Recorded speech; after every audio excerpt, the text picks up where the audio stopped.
Hello bachcho, we have this question today and the question says in each of the following question a statement of assertion is given followed by the corresponding statement of reason. So ये assertion and reason का question है, हमें बताना है assertion और reason जो हमें दिए हैं वो true है या false है, और अगर दोनों true है तो हमें ये भी बताना है कि reason जो है वो correctly assertion को explain कर पा रहा है या नहीं. यहाँ पे assertion हमारे पास है natural selection is an outcome of differences in survival and reproduction among the individual that shows variation in one or more traits. So ये जो assertion का fact है वो हमें बता रहा है, जो assertion का statement है उसका मीनिंग ये है कि नेचुरल सिलेक्शन का जो रीज़न है वो मेन रीज़न ये है कि जो सर्वाइविंग एंड रिप्रोडक्टिव डिफरेंसेस जो है इंडिविजुअल के बीच में वो एक वेरिएशन शो करते हैं एक और एक से ज़्यादा ट्रेड्स में. इसकी वजह से जो है वो नेचुरल सिलेक्शन होता है. एंड उसका रीज़न उन्होंने ये दिया है कि adaptive forms of given trades adaptive forms given trait to become more common and less adaptive one become less common or disappear. तो उन्होंने रीज़न इसका ये दिया है कि जो अडेप्टिव फॉर्म्स होते हैं ट्रेड के या फिर अडेप्टिव फॉर्म्स होते हैं वेरिएशन के वो जो है वो बहुत कॉमन बनते जाते हैं over the period of generation over the period of time, और जो लेस अडेप्टिव फॉर्म्स है वो डिसअपियर होने लगते हैं और बहुत कॉमनली दिखते हैं. So let's see the explanation. Key concept of this question would be, the key concept इस क्वेश्चन का जो की कंसेप्ट है वो है Darwin's theory of evolution. Darwin की जो थ्योरी थी इवोल्यूशन की वो इस क्वेश्चन का की कंसेप्ट है. Darwin's theory of evolution. अभी इस थ्योरी को जो है एक और नाम से जाना जाता है the theory of natural selection, the law of natural selection, survival of the fittest. जो सबसे फिट होगा वो नेचर में सर्वाइव करेगा. सो इसके अकॉर्डिंग जो ये लॉ स्टेट करता है ये कहता है कि जो सबसे बेस्ट अडेप्टेड ऑर्गेनिज्म होगा, जो जिसने सबसे अच्छा अडेप्टेशन किया होगा, जिसने सबसे अच्छा वेरिएशन लाया होगा अपने आप में, वो सिलेक्ट किया जाता है नेचर के द्वारा. उसका जो है वो नेचर के द्वारा सिलेक्शन किया जाता है कि वो अपने ट्रेड्स जो है कि वो अपने जो कैरेक्टर्स है वो आगे के जनरेशन को पास कर सके,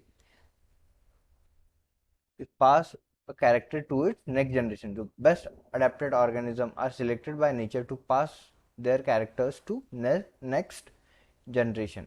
उसके कैरेक्टर जो है वो नेक्स्ट जनरेशन को पास करने के लिए सिलेक्ट किया जाता है. so, कैसे काम करता है? सो देखिए, अगर हमारे पास कोई पेरेंट है, कोई भी ऑर्गेनिज्म का पेरेंट है, उसने अडेप्टेशन कर लिया, उसके जो ट्रेट्स है वो डिफ़र कर लिए, वेरिएशन ला लिया, अडेप्टेशन कर लिया. सो वो क्या होगा, उसका जो ऑफस्प्रिंग है उसमें वो वेरिएशन वो अडेप्टेशन ट्रांसफ़र करेगा और वो ऑफस्प्रिंग जो है वो सर्वाइव करेगा. अभी सर्वाइव क्यों करेगा?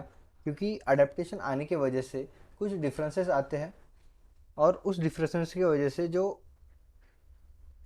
ऑफस्प्रिंग है उसके पास वो पहले से अडेप्टेशन होते हैं, उसको डेवलप कर सकता है और सर्वाइवल रेट जो है वो ज़्यादा बढ़ता है उसका. अभी फॉर एन एग्जांपल, एक रीजन है, उस रीजन में जो है कहीं से माइस आ गए हैं और दो प्रकार के माइस आए हैं. जो रैट्स है, जो माइसेस है, वो दो प्रकार के माइस आए हैं. एक टैन कलर, एक लाइट कलर के माइस आए हैं और एक डार्क ब्लैक कलर के माइस आए हैं. दो कलर के माइस आए हैं. और उस रीजन की जो प्रेडिटर है, उस रीजन का जो वो एक माइस ईटिंग बर्ड है. ओके. अभी क्या होता है उस रीजन में over the period of time जो टैन कलर के माउस थे, जो टैन कलर के रैट्स थे वो कम होने लगते हैं और ब्लैक कलर के रैट्स जो है वो ज़्यादा सर्वाइव करने लगते. इसका रीज़न ये है कि जो टैन कलर के माइसेस थे वो जल्दी दिख जाते थे, वो जल्दी विजिबल थे उस प्रेडिटर को, और इसकी वजह से वो उसको अपना खाना जल्दी बनाते थे. खाना जल्दी बनाने की वजह से over the period of time उनका सर्वाइवल रेट कम हो गया. उनका जो ईटिंग है, उसका जो हंटिंग है वो बढ़ गई और उनका सर्वाइवल रेट जो है वो कम हो गया. उसी अपोजिट में अगर ब्लैक माइस की तरफ देखें तो उन्होंने अडेप्टेशन कर लिया, बैक सॉइल है, डार्क बैकग्राउंड है, तो अगर हमको ढलना है, अगर उनको जिंदा रहना है तो उनको जो है वो अडेप्टेशन करना पड़ेगा ब्लैक कलर ऑफ फर में. सो जो ब्लैक कलर ऑफ फर थे वो कम हंट होते थे क्योंकि जो विजिबिलिटी थी ब्लैक कलर ऑफ माइसेस की वो कम थी प्रेडिटर को, और उनकी पॉपुलेशन उस रीजन में बढ़ गई. तो इसके पीछे का जो है, ये नेचुरल सिलेक्शन के पीछे का जो कंसेप्ट है ये हुआ।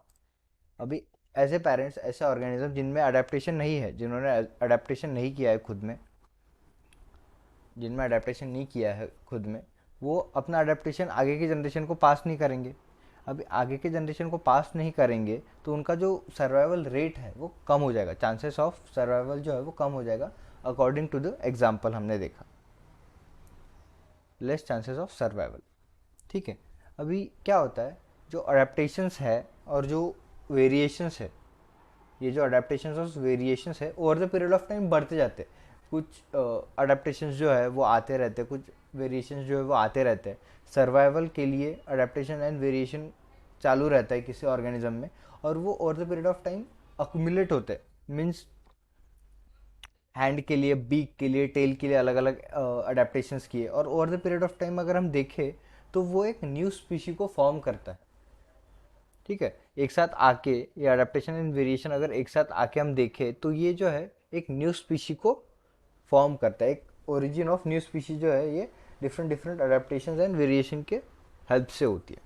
अभी एग्जांपल, हम एक और एग्जांपल देखते हैं। देखिए, एक बर्ड है, कोई भी बर्ड है, वो बर्ड जो है एक रीजन में बग्स खाता है। बग्स खाने के लिए उसको जो है वो शार्प बीक चाहिए, स्मॉल और शार्प बीक चाहिए। उसकी जो चोंच है वो शार्प चाहिए और स्मॉल चाहिए। वही बर्ड अगर किसी एक दूसरे रीजन में माइग्रेट करता है और वहाँ पे उसका जो मेन सोर्स ऑफ फूड है वो नट्स है, तो उसको वो नट्स तोड़ने के लिए जो बीक है वो स्ट्रॉन्ग और बड़ी लगेगी, बिग और स्ट्रॉन्ग बीक लगेगी, ताकि वो उस नट्स को तोड़ सके, क्रश कर सके। शार्प बीक से नहीं चलेगा, शार्प बिग बिग से जो है वो नट्स नहीं टूट सकते, छोटी और शार्प बिग से। ठीक है। सो वो उसने बिग का जो फॉर्मेशन है वो चेंज कर लिया। अभी वही बर्ड अगर किसी तीसरे रीजन में जाता है जहाँ पे उसे मीट खाना पड़ता है, मांस खाना पड़ता है, तो उसको क्या करना पड़ेगा, उसका जो बीक है वो फाड़ने के लिए लाइक अ हुक बनाना पड़ेगा। सो वो एक और अडेप्टेशन लाता है, अपना बीक जो है वो हुक के शेप में बना लेता है। तो एक स्पीशी बर्ड की जो एक बर्ड की स्पीशी है उनमें से 3 ऑफस्प्रिंग है। एक ऑफस्प्रिंग जो है वो ऐसे रीजन में जाता है जहाँ पे बग्स खाने पड़ते हैं उसे, और सो बग्स खाने के लिए उसको जो उसकी बीक है वो स्ट्रॉन्ग करनी, शार्प करनी पड़ती है। उसी पेरेंट का जो दूसरा ऑफस्प्रिंग है वो ऐसे रीजन में जाता है, ऐसे रीजन में माइग्रेट करता है जहाँ पे उसका मेन सोर्स ऑफ फूड जो है वो नट्स है। अभी नट्स को तोड़ने के लिए उसे जो बीक है वो स्ट्रॉन्ग एंड बिग बनानी पड़ेगी। सो वो जो दूसरा ऑफस्प्रिंग है उस बर्ड का, वो उसकी बीक जो है वो स्ट्रॉन्ग एंड बिग बनाता है। फिर उसकी उसी पैरेंट का तीसरा ऑफस्प्रिंग जो है ऐसे रीजन में माइग्रेट करता है जहाँ पे उसे मीट जो है वो खाना पड़े। अभी मीट खाने के लिए वो तीसरा ऑफस्प्रिंग खुद की बीक जो है, खुद का बीक हुक शेप बना लेता है ताकि वो मीट को जल्दी से चीर पाए। So one parent, 3 offspring, 3 different reason, 3 different food leads to an adaptation in beak. So one parent, same bird, same parent, but reason जो है उसका, आजू बाजू का रीजन जो है वो चेंज हो गया। रीजन चेंज होने की वजह से या फिर फूड चेंज होने की वजह से जो है उसका बीक का जो है वो शेप भी चेंज हो गया। इसी की वजह से उन्होंने डिफरेंट डिफरेंट रीजन्स में सरवाइव करने के लिए, खाने भूखमरी से ना मरने के लिए अपने बीक का जो है वो शेप चेंज कर लिया। This is the explanation. अगर हम एक्सप्लेनेशन की तरफ देखें तो हमारा असर्शन जो है वो भी सही है, क्योंकि नेचुरल सिलेक्शन जो है वो डिफरेंट सर्वाइवल कंडीशंस और डिफरेंट रिप्रोडक्टिव कंडीशंस और वेरिएशन के हेल्प से आता है। एक और ज़्यादा से ट्रेट में, एक से ज़्यादा ट्रेट में असर्शन जो दिया है वो सही है। और अडेप्टिव फॉर्म्स जो है वो, अगर अडेप्टिव फॉर्म्स जो है वो ज़्यादा दिखने लगते हैं, क्योंकि लेस अडेप्टिव फॉर्म्स जो है वो एक्सटेंड हो जाते हैं या लेस कॉमन हो जाते हैं, एज बिकॉज वो अपने आप को उस कंडीशन से ढाल नहीं पाते, इसके लिए जो है वो लेस कॉमन हो जाते हैं या फिर डिसअपियर हो जाते हैं। और अडेप्टेशन करने की वजह से ही नेचुरल सिलेक्शन आता है। सो असर्शन जो है वो एकदम बराबर है, और रीज़न जो है वो असर्शन को बराबर से एक्सप्लेन भी कर पा रहा है। इस क्वेश्चन का आंसर जो है वो हो जाएगा option A, both assertion and reason is true and